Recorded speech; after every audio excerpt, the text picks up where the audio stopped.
It's Mother's 100th birthday. Well, this is why. Yeah, brilliant. Mum, Mother, Nonna, Aunt Edna, this is for you. Early in December, 6 of us had a business meeting over breakfast in Oxford. The main point of discussion was your birthday and how we should celebrate it.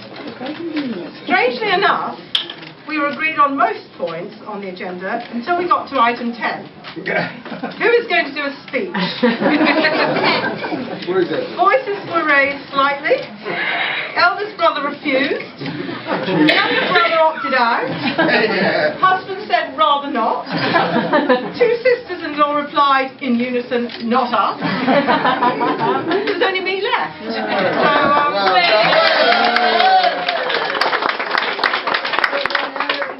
Mother, I don't know whether you know, or whether you thought it rather strange, that last Sunday I suddenly had a fascination of what life was like for you when you were growing up.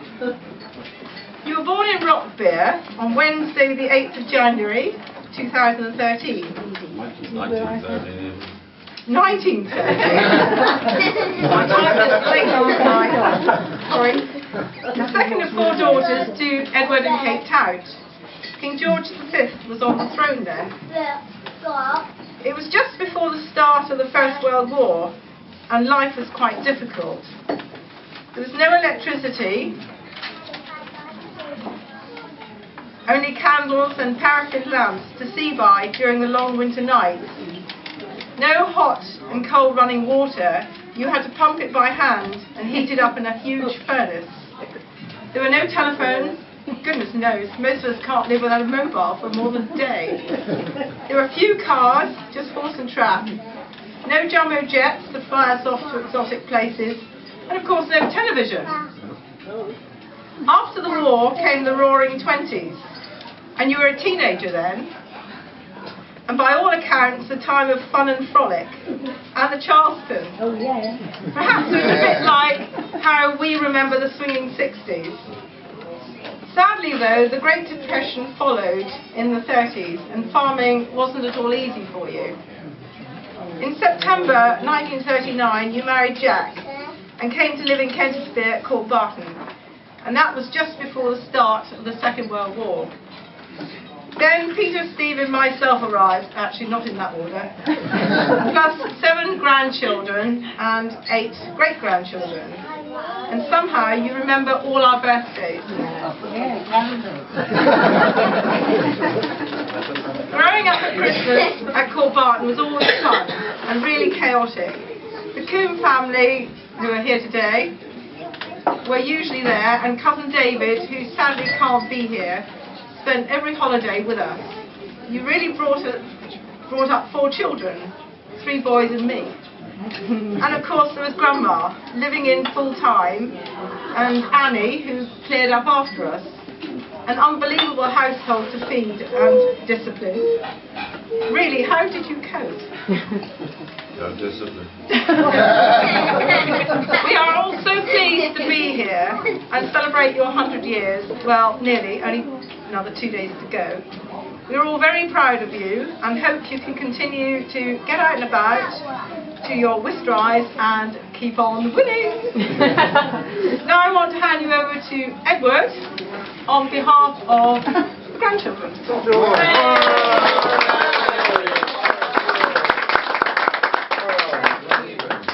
Thank you, Mother. Seems like I've drawn the straw yet again.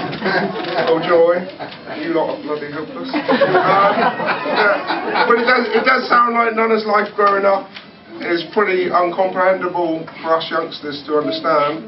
I'm still qualifying myself in that bracket. Thank you very much.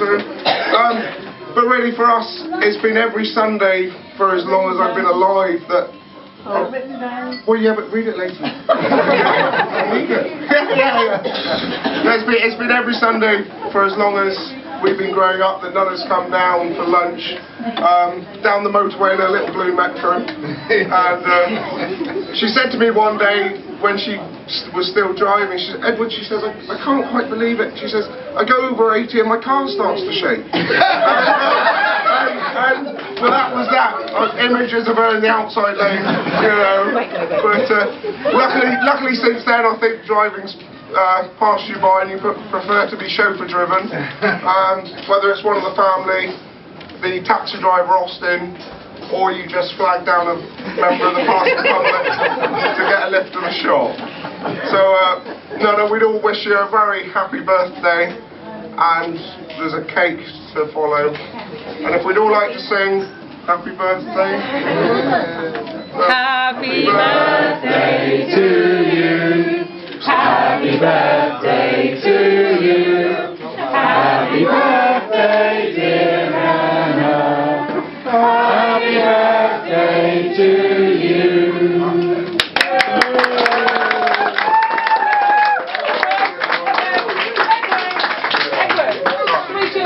Oh yeah. Hip hip.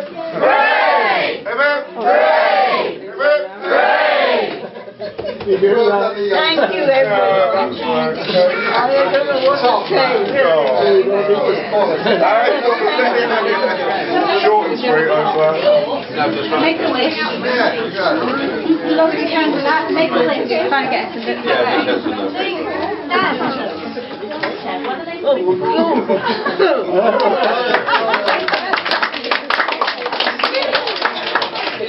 Lovely, lovely, lovely.